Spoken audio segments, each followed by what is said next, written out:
ہے رمضان کیسے گزاریں۔ صرف ایک عادت پختہ کر لیں اور ایک لفظ سمجھ لیں، انشاءاللہ بیسٹ رمضان المبارک پائیں گے۔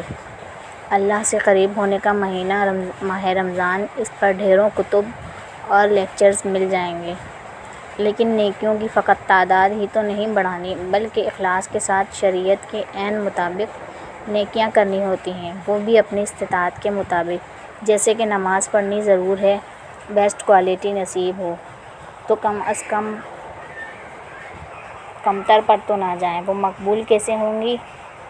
لیکن کوئی بیٹھ بھی نہیں سکتا تو لیٹے لیٹے تیمم کر کے صرف اشاروں سے اپنے مقررہ وقت پر پڑھ لے تو یہ ان کا بیسٹ ہوگا انشاءاللہ العزیز۔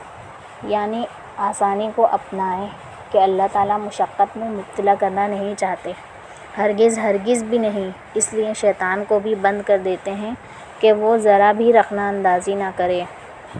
البتہ جو انسان رخنے ڈالتے ہیں جان بوجھ کر تو بوجھ بھی سارا ان کے کاندھوں پر ہی ہوتا ہے۔ رمضان کی لازم عبادت روزہ ہے، اس کو احسن طور پر رکھیں۔ اور پھر باری آتی ہے رعایت کی۔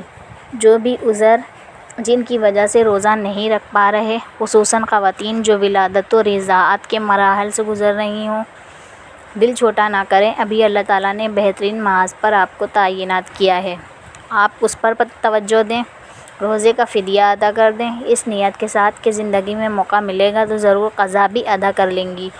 ساتھ ہی نماز پابندی سے ادا کیجیے، قرآن اور ذکر جب جتنا زبانی کر پائیں اتنا تو ضرور ہی کریں کہ رمضان میں ثواب بے حد ہے۔ ایک چھوٹا سا حساب بہت بڑی پریشانی کا اگر کریں کہ اتنے سارے روزے کیسے رکھے جائیں گے بعد میں، تو سمپل میتھ ہے کہ اگر ہر ماہ 3 روزے رکھے اور سال پر سال اس عادت کے ساتھ گزرتے گئے تو سب سے چھوٹا بچہ جب 12 سال کا ہوگا تب کم سے کم 4 ماہ کے روزے آپ رکھ چکی ہوں گی، یعنی 4 رمضان کی قضا انشاءاللہ بإذن اللہ تعالی۔ کسی نیکوکار کی نیکی سے سیکھنا صحت مند ہو سکتا ہے، لیکن اس سے نہایت متاثر ہو کر گلٹ میں رہنا مضر ہے۔ قبول کرنے والی اور تزکیہ کرنے والی ذات اللہ کی ہے، کس نیت پر، کس درجے میں، اور وہ کس سے کیا قبول فرمائے، کس کے گناہ معاف فرمائے، ہمیں کیا خبر۔ البتہ ہمیں 2 کام کرنے ہیں۔ ایک، اس سال صرف یہ تربیت کہ انشاءاللہ غیبت نفس سے مکمل پرہیز، یعنی دل ہی دل میں کسی کو برا بھلا کہنے سے خود کو باز رکھنا ہے۔ غیبت نفس ہی غیبت کی فیکٹری ہے، یہاں ہڑتال کر دیں تو انشاءاللہ پروڈکٹ کی تمام تر خرابیوں سے نجات حاصل ہو پائے گی۔ دوسرا کام تھا ایک لفظ سیکھنا، وہ ہے قرآن میں لال، یعنی شاید کہ ممکن ہے کہ امید ہے کہ والے معنی بنتا ہے۔